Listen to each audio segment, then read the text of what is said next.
Bonjour et merci de nous retrouver pour la foi prise au mot. Dans ce numéro, je vous propose de revenir sur les pères de l'Église. En effet, dans ses catéchèses du mercredi, le pape Benoît XVI a pendant fort longtemps évoqué ses premiers théologiens de l'Église et ça a été pour beaucoup une grande surprise. Qu'est-ce qui pousse un pape du XXIe siècle de parler des gens, certes fort estimables, mais morts depuis 1500 ans?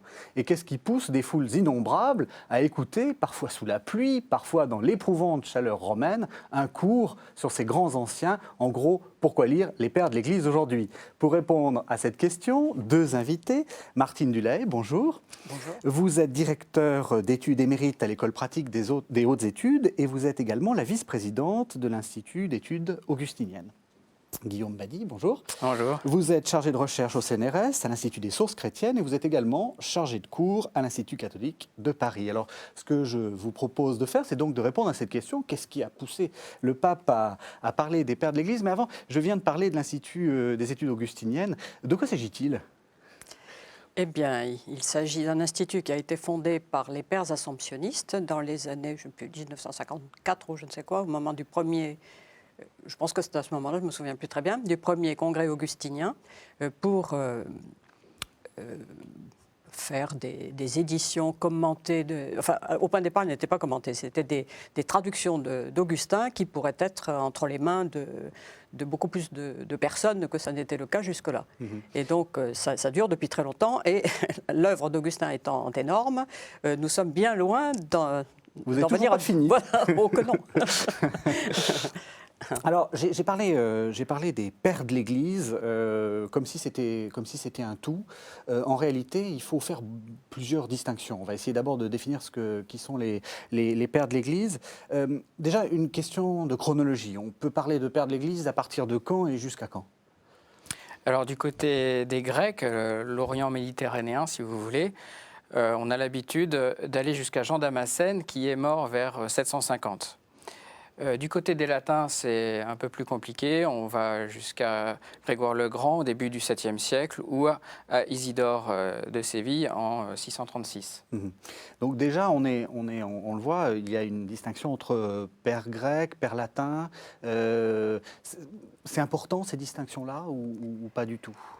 C'est important à partir du moment où l'Empire est coupé en deux et le christianisme, je ne dis pas qu'il est tout de suite coupé en deux, mais enfin, il y a quand même de fortes différences qui s'accusent avec les siècles. Ouais. Donc c'est quand même important. Quelle différence vous verriez entre les deux? Elles sont nombreuses. Ouais. D'abord, les relations avec le politique. Étant donné que Byzance était un empire fort à l'époque où Rome n'existait plus guère. Enfin, a été en but à toutes les invasions, etc. Et donc déjà ça change beaucoup. Ça change beaucoup de choses. Et puis les différences sont aussi dans la formation et dans l'esprit des différents peuples. Je crois que les Romains ont quand même l'esprit moins abstrait et moins philosophique que les Grecs. Ils sont généralement plus concrets. Voilà. Alors on va voir si c'est vrai, parce que vous travaillez plutôt sur les latins et voilà. Vous plutôt sur les grecs. Donc on va voir si ces différences-là se retrouvent aussi dans les chercheurs. Alors, est-ce que, enfin, donc, il y a cette première différence-là. Est-ce qu'on peut faire des différences chronologiques? Est-ce qu'on peut, disons, classer les pères selon leur époque? Et quel est ce classement? Oui, on a essayé de différencier plusieurs périodes.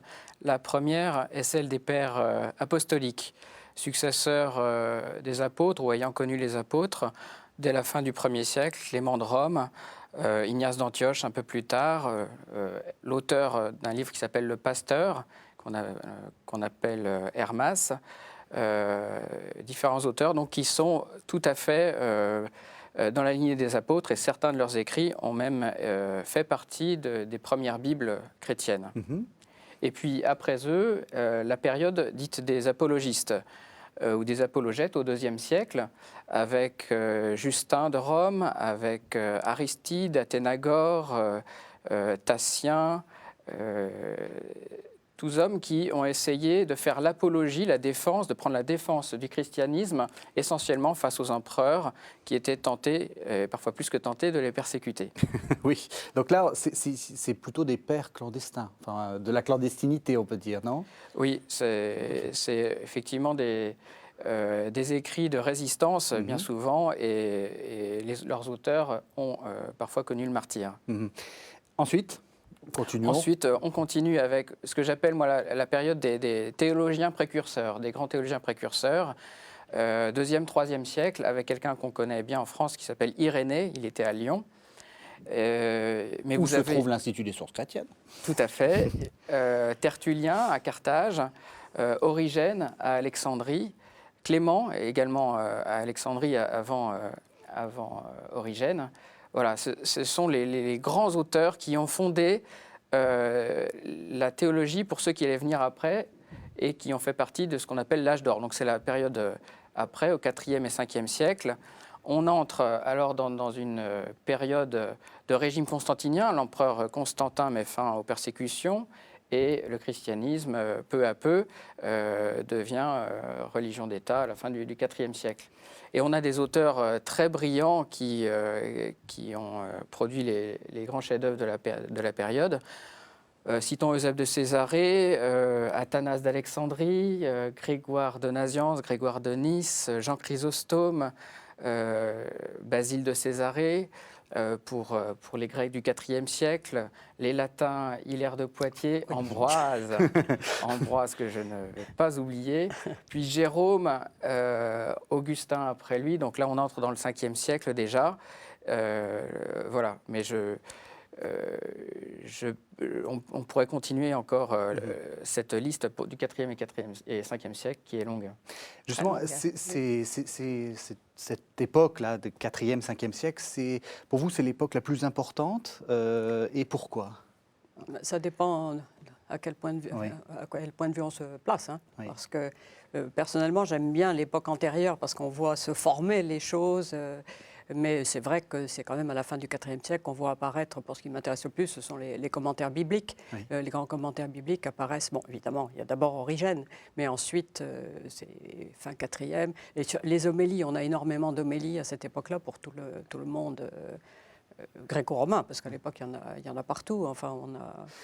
Justement, vous avez cité le nom d'Origène. Le pape a fait un long commentaire sur Origène, alors même qu'on dit qu'Origène, il n'est pas tout à fait en odeur de sainteté. Pourquoi est-ce que c'est si important, Origène? Qu'est-ce qu'il a fait? Pourquoi le pape je crois qu'il y a passé 4-5 catéchèses, alors qu'il y a des pères où il passe une toute petite catéchèse. Pourquoi c'est si important, Origène?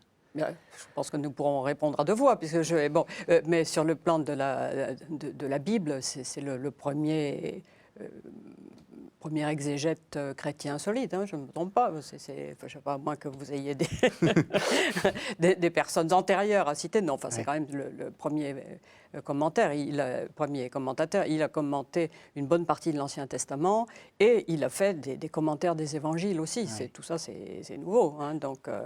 C'est très intéressant. Et puis du point de vue de la théologie, je pense que Guillaume est plus à même que moi de parler de son apport. Oui. Mais justement, parce qu'on a dit qu'il était un peu pas complètement orthodoxe, et on voit Benoît XVI qui en parle en disant c'est notre père, enfin il a tout compris. Qu'est-ce qui s'est passé avec Origène? Origène a une destinée assez curieuse. Il n'est pas le seul dans la période des pères de l'Église, parce qu'il a été condamné après sa mort.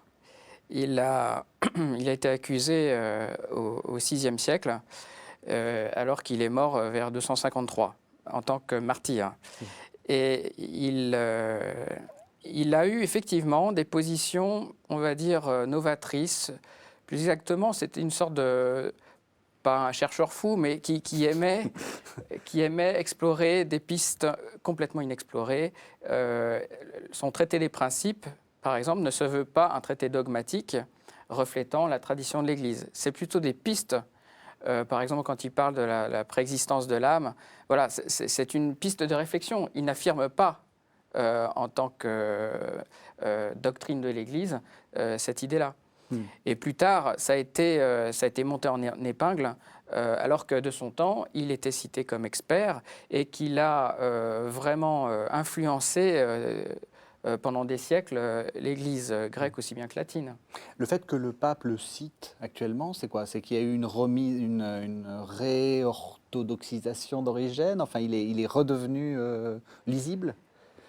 C'est-à-dire qu'en fait, lui-même, c'est ce que disait Guillaume, il n'a jamais été hétérodoxe. Oui. Hein. C'est vrai qu'il a des idées comme l'apocatastase, enfin l'idée que même le diable sera sauvé, encore qu'il semble qu'il n'aille pas jusque-là. C'est pas lui qui le dit, c'est plutôt des gens qui l'ont suivi. Oui. Bon, et la préexistence des âmes, des choses comme ça, sont des choses qu'il affirme, mais c'est un chercheur, c'est ce que dit Guillaume. Oui. Lui, en fait, quand il avance des idées, puis il s'y accroche pas tant que ça. Enfin, c'est pas bon. Donc en fait, et puis surtout, il faut voir qu'on est avant l'époque des grands conciles. Hein, on ne peut pas lui demander d'avoir souscrit à la foi de Nicée.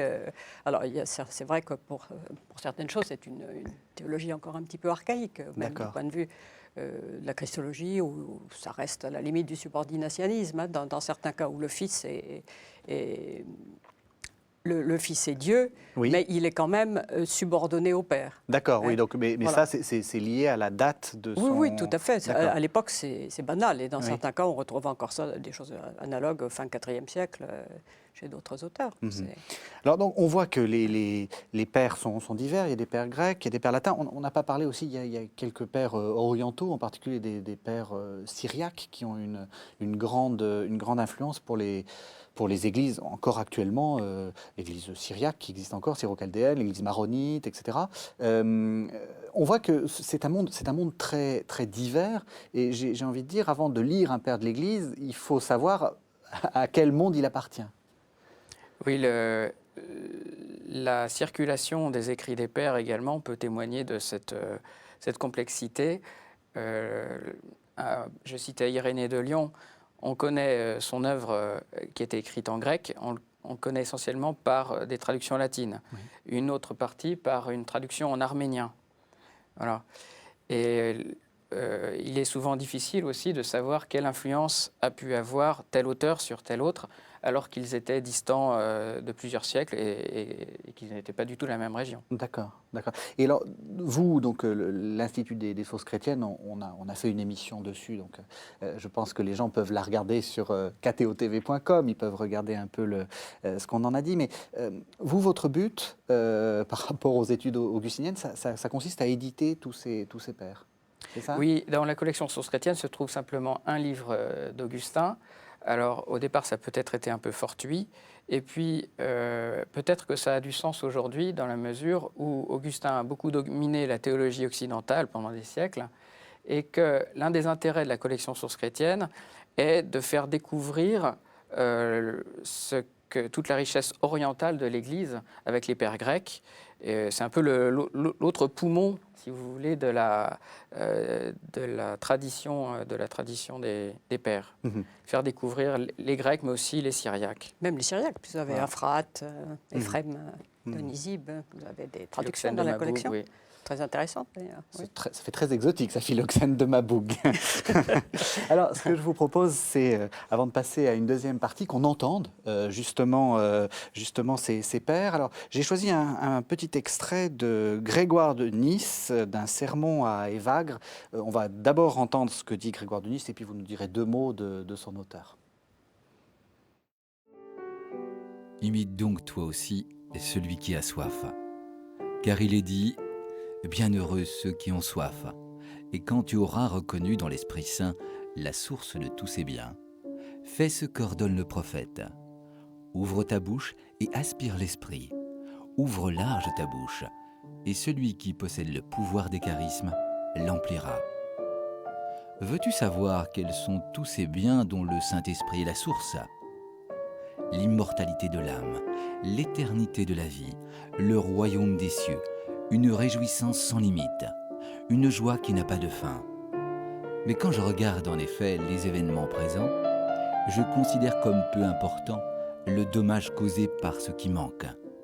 Ma demeure regorge de biens, les coffres sont remplis de l'or de l'Arabie, sous peu arriveront peut-être aussi les envoyés de l'Égypte, et ils tendront leurs mains vers Dieu, et avec nous les royaumes de la terre entonneront un chant de victoire à celui qui appelle tous les hommes dans son royaume. Alors c'est un bel éloge de la richesse du chrétien. Qui est ce Grégoire de Nice ? Grégoire de Nice est un Cappadocien, ça ne se trouve pas du tout sur la Côte d'Azur, un Y2SE, donc oui. C'est le frère de Basile et c'est l'un des plus grands théologiens de son temps qui a inauguré la collection Sources chrétiennes avec la vie de Moïse et qui a un discours très pertinent aujourd'hui. Je pense qu'il aurait été en phase avec l'idée de progrès telle qu'on peut la concevoir, pas forcément de façon positiviste, c'est-à-dire grâce à l'homme et grâce à la science, mais lui, son idée, c'est le progrès infini en Dieu. D'accord, il y a du changement. Ça, c'est bizarre pour un grec de dire que le changement peut être bon. Il y a du changement, mais le changement peut être vers le mieux. Et si c'est vers Dieu, à ce moment-là, ça peut être infini. Donc c'est un auteur du IVe siècle qui a beaucoup de succès et on comprend pourquoi. Alors, j'ai envie pour mieux découvrir les pères de l'Église, vous poser quelques questions provocatrices auxquelles vous allez essayer de répondre. Et la première, donc j'ai essayé de faire une sorte de, pas de micro-trottoir, parce que je ne crois pas que sur les trottoirs, on parle des pères de l'Église, mais j'ai essayé de reprendre un peu tous les poncifs que l'on dit sur les pères, et en particulier, un qui revient très souvent, c'est que finalement, les pères sont la cause de tous les malheurs de l'Église. Et première chose, par exemple, les pères, et vous l'avez dit, Guillaume, se sont un peu couchés devant l'Empire romain. Est-ce que c'est vrai? Est-ce que c'est vrai que les pères ont été un peu le bras armé de l'empereur pour verrouiller, orthodoxiser Bras armés, non, certainement pas. Désarmés, de toute façon. Effectivement, quelqu'un comme Eusèbe de Césarée a fait une vie de Constantin, un éloge de Constantin qui a bien pour but de mieux installer Constantin dans son pouvoir, le conforter comme le saint roi qu'on attendait depuis David quasiment. Donc il y a une hagiographie qui consolide le pouvoir impérial. Mais il faut voir que ce même Constantin, l'histoire est bien connue, a quitté la foi du concile de Nicée qu'il avait lui-même réuni en 325. Il a épousé les thèses d'Arius, qui était condamné par ce même concile. Et il avait autour de lui des évêques de cour. Donc effectivement, il y a bien l'apparition d'une cour ecclésiastique. Là, c'est Eusèbe de Nicomédie qui est son confesseur et qui le baptise. Et dans la suite, les empereurs vont faire pression sur l'Église. Il y aura une relation quand même, un rapport de force qui va donner quelques martyrs et qui est l'occasion de scènes assez curieuses. Par exemple, Ambroise qui amène l'empereur Théodose Ier à pénitence après qu'il a fait massacrer des milliers de personnes à Thessalonique en 390. Oui. Pénitence publique. Pénitence publique. Donc, il refuse l'entrée de l'Église. Il ne faut pas toujours les lire un peu comme l'œil de Moscou. Quoi, bien sûr que non. Bien sûr que non. Ouais. Oui. On a du mal à se représenter ce qu'il en était au IVe siècle, où en fait, il se chamaille de façon abominable. Hein. C'est vrai, hein, quand on lit ces documents. Les empereurs, eux, tout ce qui les intéresse, c'est de mettre de l'ordre dans la boutique, parce qu'il n'y a pas d'autre chose, en gros. Oui. Et bon, mais comme ils sont tantôt ariens, tantôt anti-ariens, tantôt bon, c'est un peu compliqué. Oui. On ne peut pas dire que les évêques étaient le bras séculier, enfin pas le bras séculier, c'est idiot ce que je dis, mais enfin le bras régulier de l'empereur. D'accord. Ils se sont opposés à lui plus d'une fois. Ouais. Alors, deuxième reproche, et je crois que ça va vous énerver, Martine Duhamel, sur Augustin. On n'arrête pas de dire Augustin nous a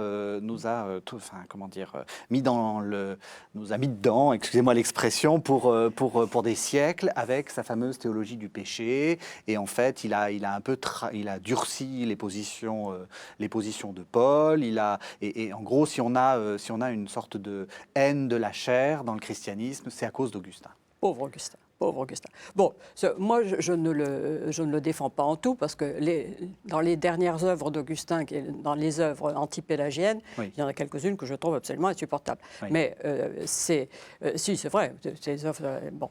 Mais il faut, là aussi, replacer les choses dans leur contexte. Bon, premièrement, j'aimerais quand même me rappeler que ce pauvre Augustin est limité au péché. Si vous regardez, grâce à l'informatique, les occurrences du mot péché par rapport au mot amour, au mot charité, charité, etc., vous allez voir que c'est très nettement inférieur. Oui. Chez Augustin, le désir, l'amour, la charité comptent beaucoup plus. Oui. Bon, alors le péché aussi, c'est sûr, mais c'est vrai que cette histoire de péché originel, il ne l'a pas inventé. Il faut bien dire quand même que la chose. Le problème, c'est que lui, il formulait, et il formulait très bien, il a été obligé en plus de resserrer tous les boulons à cause de Pélage et de Julien Desclanes. Donc, il était et là, des il a hérétiques. exagéré. Oui. Il a exagéré. Dans D'accord. la polémique, il a exagéré. C'était un peu son problème. C'était un polémiste de premier ordre, et il avait quelquefois tendance à aller un peu loin, lui aussi. Oui. Est-ce que le problème, c'est pas ça, justement, c'est qu'on en a fait une sorte de saint Thomas avant la lettre, c'est-à-dire quelqu'un qui, de manière un peu pacifiée, parce qu'on peut dire ça aussi de Thomas d'Aquin, fait une sorte de somme théologique, alors que c'est pas du tout ça, Augustin. Augustin n'a jamais fait de somme théologique. Il a écrit des livres fondamentaux sur certains points, sur la Trinité, sur la Genèse au sens littéral, et puis des commentaires bibliques, beaucoup de commentaires bibliques. Oui. On a, dans cette collection-là, on aura 20 volumes, rien que pour les commentaires des psaumes. Donc ça, c'est la collection des études. C'est la collection des études augustiniennes, vous voyez. Oui. Donc, on ne peut pas le limiter. Et lui n'a jamais fait de somme théologique. D'accord. D'abord, c'est trop tôt. Hein, fin 4e siècle ou début 5e, on n'en est pas là. Alors, autre chose qui va peut-être vous énerver, vous, Guillaume, Jean Chrysostome, fondateur de l'antisémitisme. Fondateur, sans doute pas, parce qu'en son temps, il était loin d'être le seul à proférer vraiment des discours violents, pas forcément adressés aux Juifs, mais au sein de les communautés chrétiennes. Il est l'auteur d'une série de 7 discours dits contre les Juifs, qui est en réalité discours contre les Juifs et les chrétiens qui judaïsaient, c'est-à-dire qui suivaient les rites juifs au même temps que les rites chrétiens. Et de fait, ces discours-là ce sont des sermons, donc vraiment adressés à des chrétiens, ont eu une réception assez vaste et ont justifié très lointainement l'antisémitisme moderne à certaines occasions. Donc vous ne le défendez pas? Il ne faut pas le défendre je pense que les pères de l'Église en général ne disent pas toujours que des choses saintes et exemplaires. Oui. Cela étant dit, il avait de très bonnes relations avec les Juifs d'Antioche, où il était. Il a des mots très très durs, et peut-être même plus durs encore, vis-à-vis des chrétiens eux-mêmes. Donc il y a peut-être une part de rhétorique. Mais voilà, je pense que ce n'est pas la peine d'essayer de défendre ce genre de discours de toute façon. Justement, quand vous les éditez, ces textes-là, comment vous faites? Est-ce que vous n'êtes pas un peu gêné? Est-ce que vous dites, on va faire une censure, on ne traduit pas?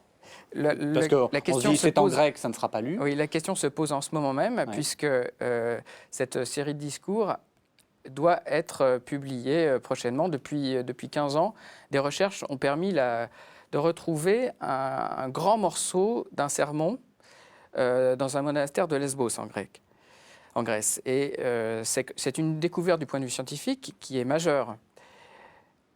Voilà, donc il faut publier. C'est un document historique. La question est comment? Parce que ça risque d'être mal lu, mal interprété, mal reçu, et on peut le comprendre. Donc on va essayer de publier, mais avec les précautions qui s'imposent. Moi, je crois que c'est plus important de publier ces choses-là avec l'appareil critique qui s'impose que de les laisser dormir jusqu'au jour où quelqu'un, de mal intentionné, pour le coup, va aller le repêcher et va dire, mais vous voyez bien que, n'est-ce pas? Moi, je trouve que c'est beaucoup plus dangereux. Oui, absolument. C'est beaucoup plus dangereux. Oui. Il faut mieux que ce soit sur la place publique plutôt que de les cacher. Alors, je continue avec mes questions provocatrices. Donc là, j'étais parti sur les malheurs. Ensuite, sur la difficulté à lire les pères de l'Église. Et vous avez commencé, on l'a senti un peu dans votre discours, Martine Dulaye, quand vous avez cité toutes ces différences. Alors, Julien Desclanes, vous avez cité Pélage, etc. Est-ce que toutes ces questions, finalement, ne sont pas des détails sur lesquels les pères ont investi beaucoup d'énergie, beaucoup de temps, et qui maintenant n'ont plus aucune importance? Bien, écoutez, je ne dirais pas ça, je vais en rester, justement, vous avez rappelé Pélage et Julien Desclanes, je ne dirais pas ça, parce que quand nous faisons un cours ou un séminaire ou quelque chose sur une œuvre d'Augustin dans laquelle il y a des propos anti-pélagiens, et il y en a énormément, passé 412, 413, on voit assez rapidement la salle qui se coupe en deux. D'un côté, vous avez des esprits augustiniens et de l'autre côté, des pélagiens. C'est-à-dire, d'un côté, des gens vertueux qui pensent que l'homme peut faire beaucoup à la force du poignet et montrer ses biceps. Hein, et de l'autre côté, les augustiniens qui souvent se trouvent pas trop brillants, qui savent que l'homme n'est pas trop brillant, qu'il a vraiment besoin de la grâce divine et que vraiment il ne peut rien faire sans la grâce. Oui. En fait, il y a quand même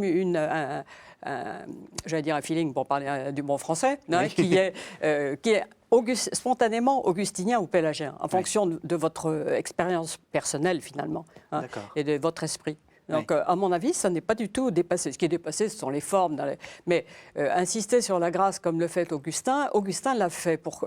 bon, ensuite, il l'a démontré, on n'en finit pas, hein, c'est hyper long et pas toujours très amusant, mais c'est parce qu'à la base, il y a quelque chose de personnel qu'il a vécu, dont il est absolument convaincu. Hein, c'est-à-dire qu'il n'avait aucune raison de devenir chrétien un jour. Hein.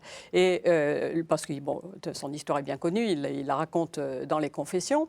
Et quand le jour au jardin de Milan, l'affaire est bien connue, hein, quand il a rencontré le Christ, après ça, sa vie n'a plus été la même. Hein. Il lui a fallu, je crois, une dizaine d'années pour comprendre que vraiment il n'y était pour rien. Parce que je pense qu'aussi pendant 10 ans, on voit ça dans les œuvres les plus anciennes, il se dit encore peut-être, j'invente peut-être, hein, parce que ça c'est l'hypothèse, mais que finalement s'il a été appelé à la foi, c'est peut-être tellement il en avait le désir, vous voyez.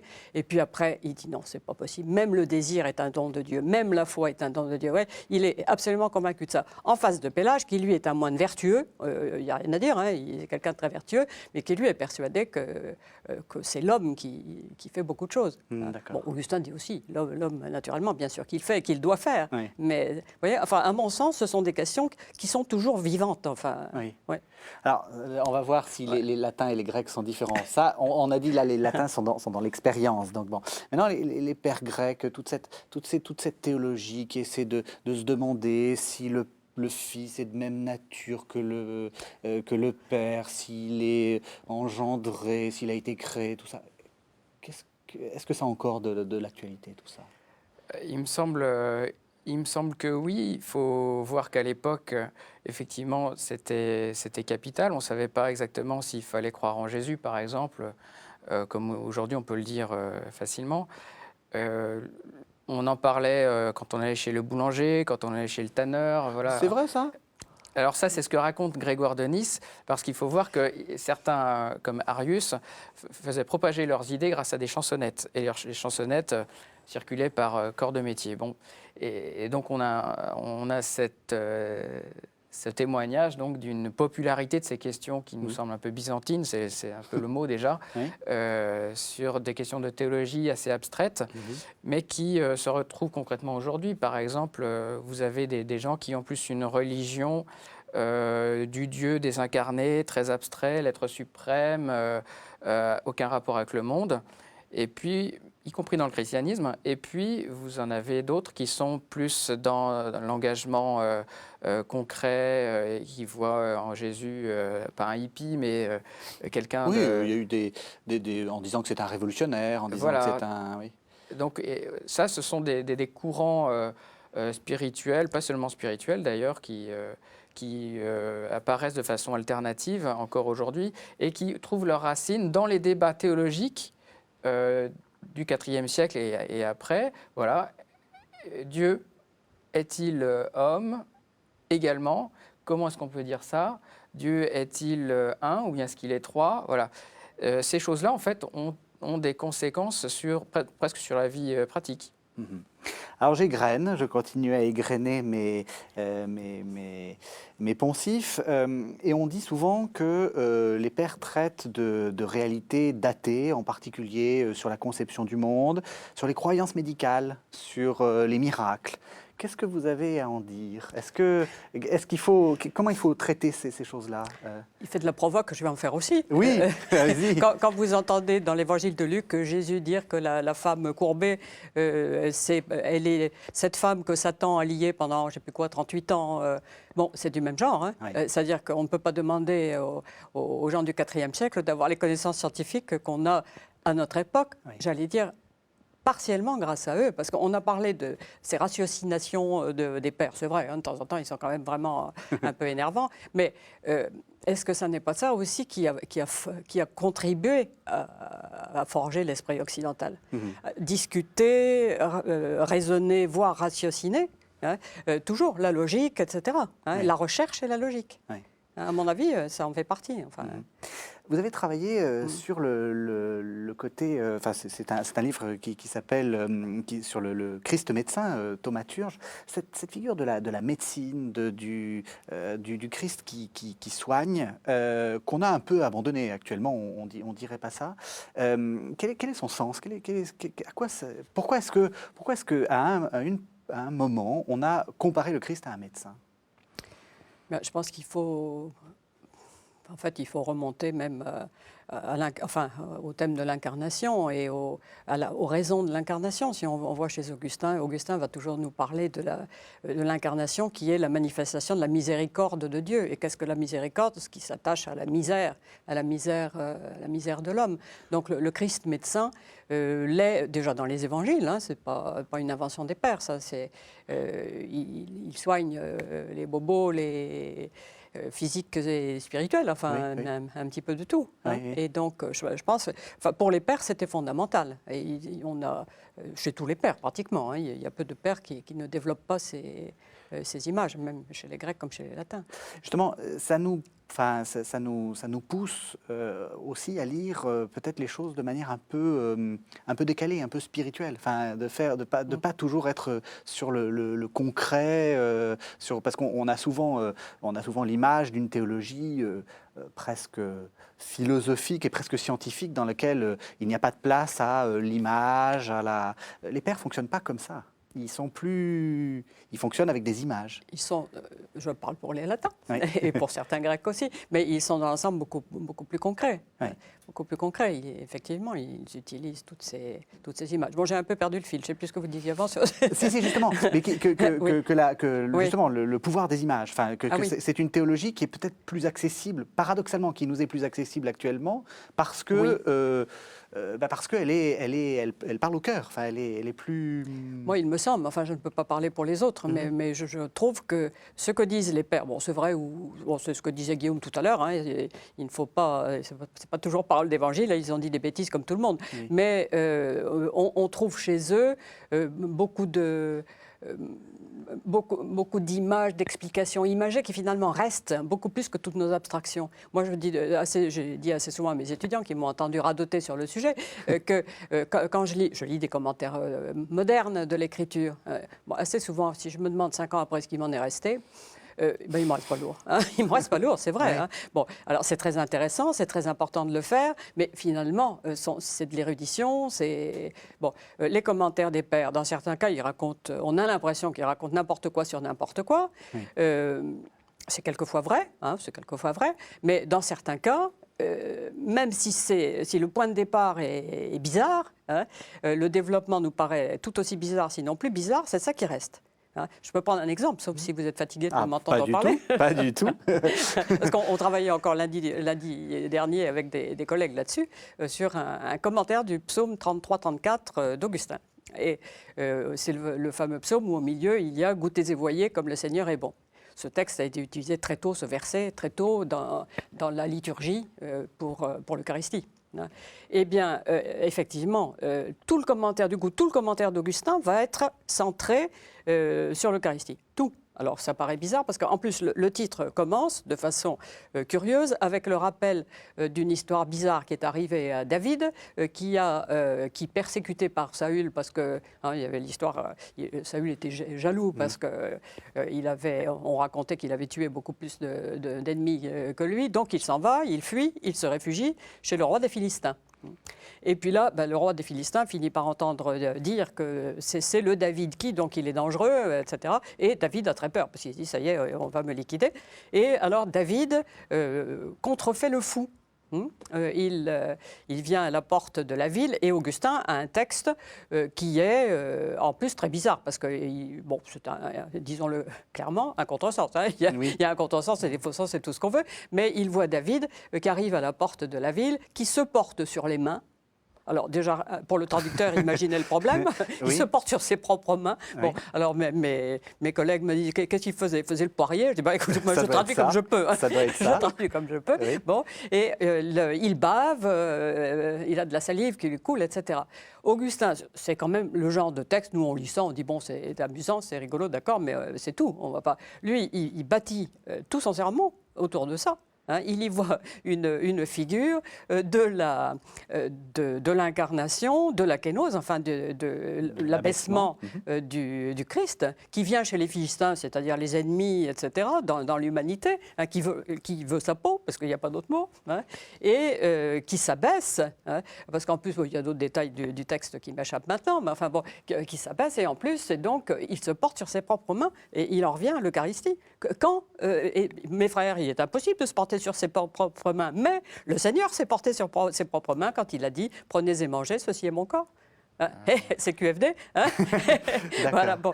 Mais alors là, je plaisante un petit peu, mais il y a des pages superbes, hein, sur l'abaissement du Christ. Il bavait. Qu'est-ce qu'il bave? Qu'est-ce qu'il bave?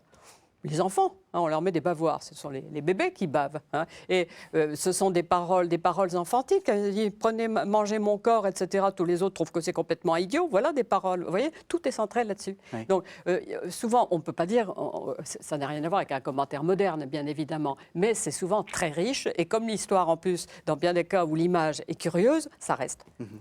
Hein? Est-ce que c'est la raison pour laquelle, et encore actuellement, on mettait dans les bréviaires des sortes de petits passages des pères de l'Église? Et je crois que dans les deux grands Magnificat et Prions en Église, on continue cette habitude-là. C'est-à-dire que les pères sont parfois de meilleurs exégètes, entre guillemets, ou de meilleurs commentateurs que bien des modernes. Ça fait partie en réalité d'une tradition de l'Église depuis très longtemps et qui, on appelle ça la liturgie des heures ou la Lectio Divina, et qui accompagne la lecture de la Bible elle-même. Et ce qui se passe par exemple dans Magnificat, pas dans Prier en Église jusqu'ici, mais c'est la tentative d'accompagner chaque jour la lecture de la Bible par un commentaire autorisé. Je dis bien autorisé. On ne va pas donner à lire n'importe qui ou n'importe quoi. Et du coup, c'est facile de se dire, ben voilà, il y a les pères de l'Église. C'est les premiers à avoir commenté la Bible. Ils ont tracé la route pour tous les autres. Simplement, jusqu'ici, on a beaucoup fait de lectures patristiques destinées aux moines, aux religieuses, aux religieux. Et pour les laïcs, pas beaucoup. Et c'est vrai que ce n'est pas toujours facile de trouver des textes qui soient relativement courts, qui ne citent pas la Bible dans des passages qu'on a complètement oubliés toutes les 2 lignes, qui n'emploient pas des mots théologiques incompréhensibles. Et ça, c'est malgré tout une lecture assez importante parce qu'elle vient de gens qui étaient des pasteurs. C'était des théologiens, mais également des pasteurs. Oui. D'où cette présence des pères de l'Église dans les bréviaires et dans les formes modernes qu'on trouve aujourd'hui.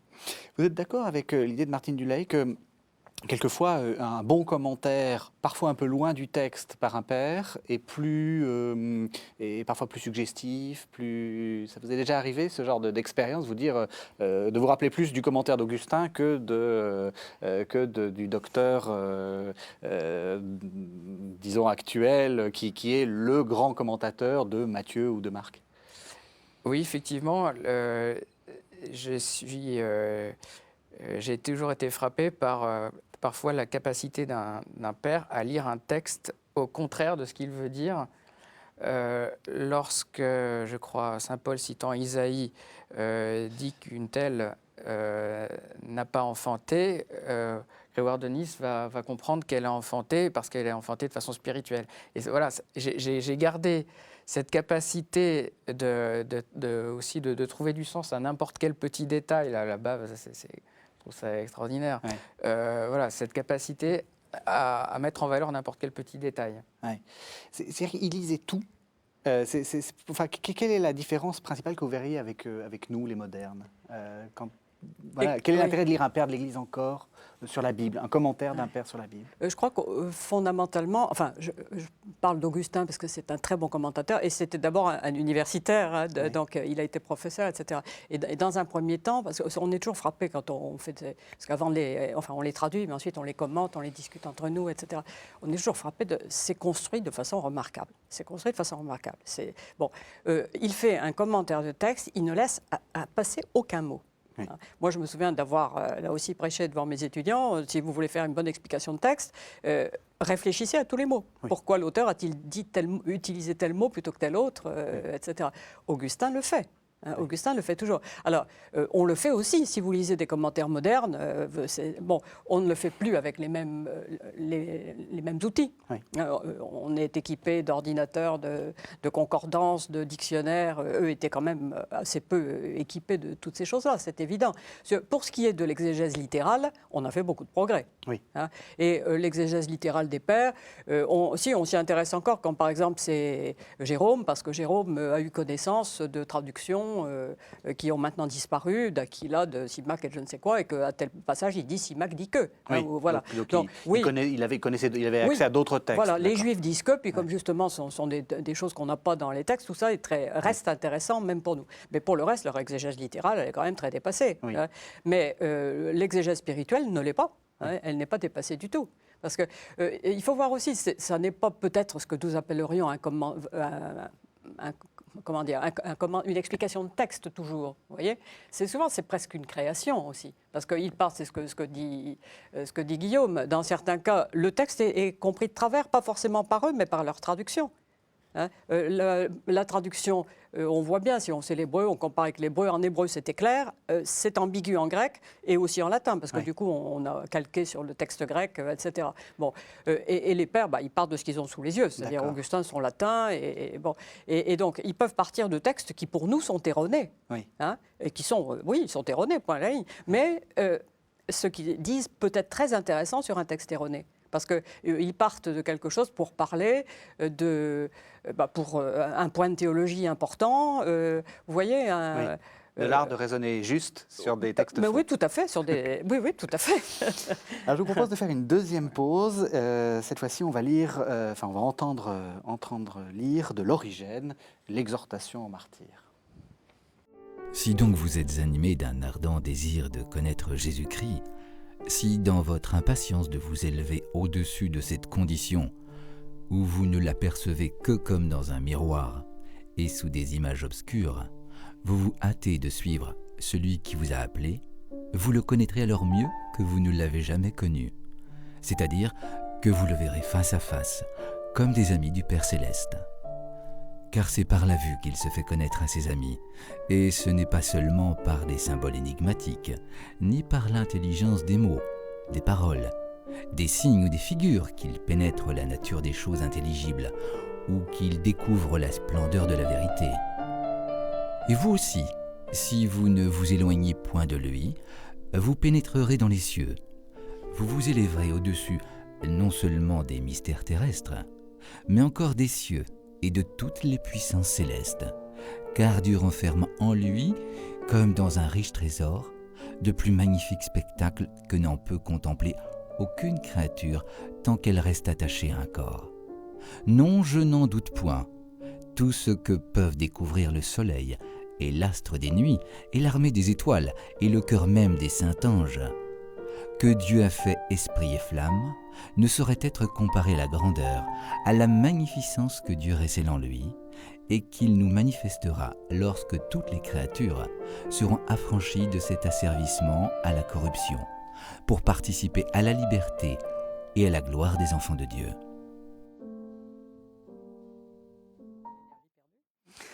Alors, lentement, on s'approche de la fin de l'émission et je pense que les téléspectateurs, comme moi, ont envie de savoir par où commencer. On a montré que c'était une sorte de maquis, ces fameux pères de l'Église, qui avaient un peu de tout. Qu'est-ce que vous conseilleriez? Par quel auteur commencer? Et disons, par quel, dans ces auteurs-là, par quel livre commencer? Guillaume, qu'est-ce que vous nous proposez? J'ai peut-être déjà conseillé l'Épître à Diognète, oui, un texte grec de la fin du IIe siècle, qui comporte une formule assez connue, ce que l'âme est pour le corps, les chrétiens le sont dans le monde. Et donc c'est un texte à la fois très ancien et très parlant pour le rapport des chrétiens avec le... Bon, il est bien facile à lire.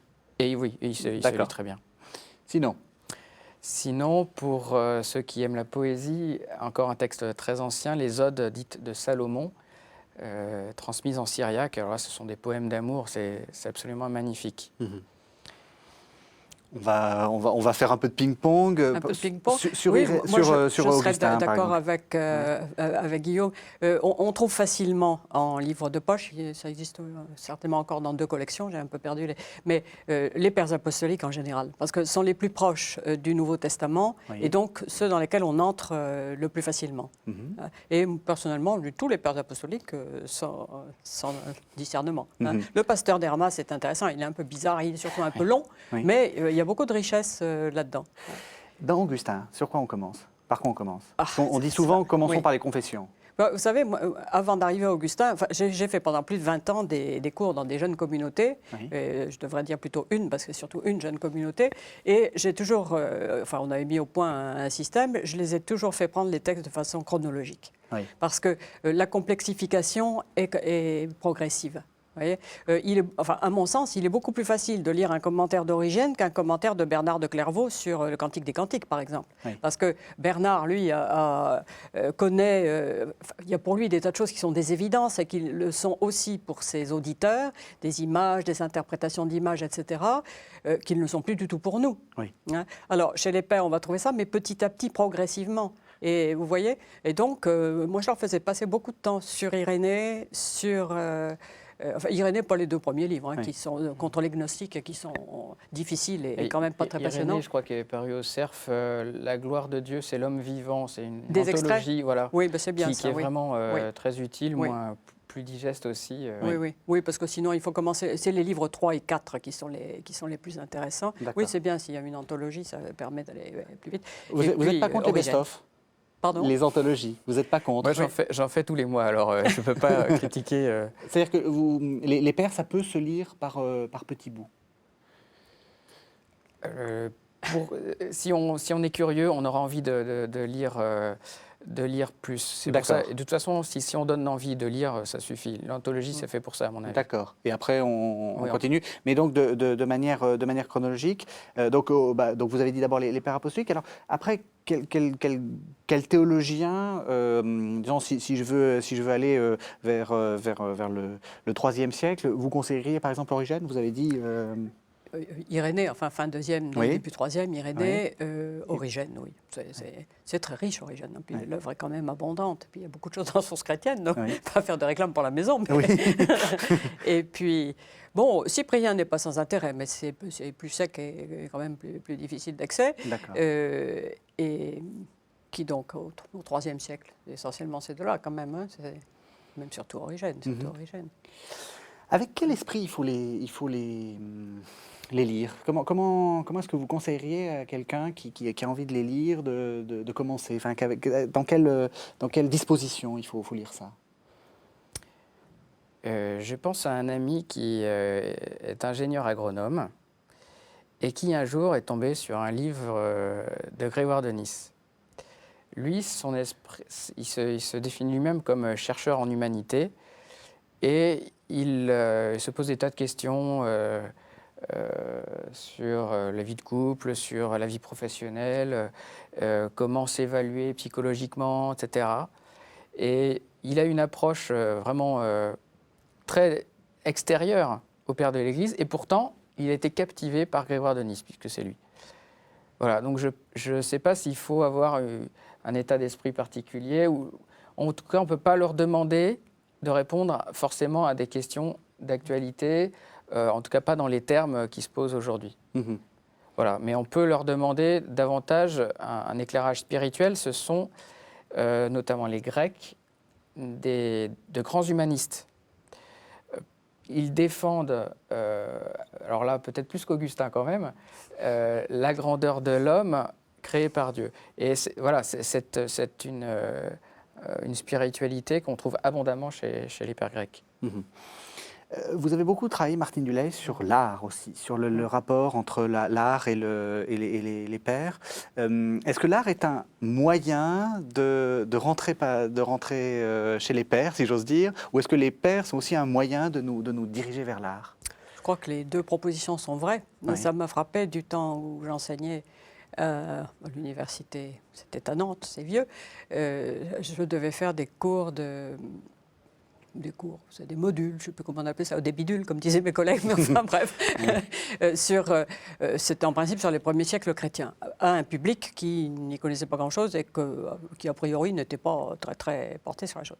Et je suis passée justement par l'art paléochrétien. Oui. Et à partir de là, on allait voir la Bible, on allait voir certains morceaux de commentaires. Hein. Je ne vous dis pas que je leur faisais lire Origène, ou tout Origène en tout cas, et ça passait très bien. J'ai eu des surprises. Hein. En début d'année, certains qui ne connaissaient vraiment rien, qui n'avaient jamais lu un évangile ni mis le nez dans la Bible, qui à la fin de l'année, finalement, comprenaient pas mal de choses. Hein. Quand on le voyait à l'examen, quand on les interrogeait à l'oral. Et je crois que oui, c'est très pédagogique en fait. Oui. Hein. Et donc justement l'art, quel est le rapport? C'est-à-dire que les images paléo-chrétiennes, donc du premier art chrétien, se retrouvent chez les pères. C'est comme ça que ça fonctionne? C'est difficile de... Enfin, ça n'est pas équivalent. Hein. Mais je crois que ces images, la plupart, les plus anciennes, nous sont connues par les catacombes. Oui. Et dans les catacombes, elles étaient faites par qui? Par des gens qui voulaient montrer ce qu'ils avaient cru pendant leur vie et qui faisaient qu'ils croyaient qu'ils allaient ressusciter, qu'ils allaient avoir la vie éternelle, etc. Hein. Et donc, ils voulaient faire représenter des images qui venaient de leur catéchèse, finalement, des choses qu'ils avaient intégrées. Vous voyez. Et donc, à travers ces images-là, nous avons une idée assez précise de la catéchèse paléochrétienne, qui partait beaucoup de l'Ancien Testament. Ah oui, et des histoires de l'Ancien Testament, comme l'histoire de Daniel, etc. Voilà. Écoutez, merci à tous les deux. Alors, je vais citer vos livres. Martine Dulay, vous avez fait paraître au livre de poche L'Initiation chrétienne et la Bible, et également Symbole des évangiles, le Christ médecin et thaumaturge, Guillaume Badi. Vous avez les derniers livres, on va dire, De commencement en commencement, le renouveau patristique dans la théologie contemporaine. Et puis, chez Migne, le catéchuménat des premiers chrétiens. Et puis, le tout nouveau, Pour lire les pères de l'Église. Merci à tous les deux. Merci de nous avoir suivis.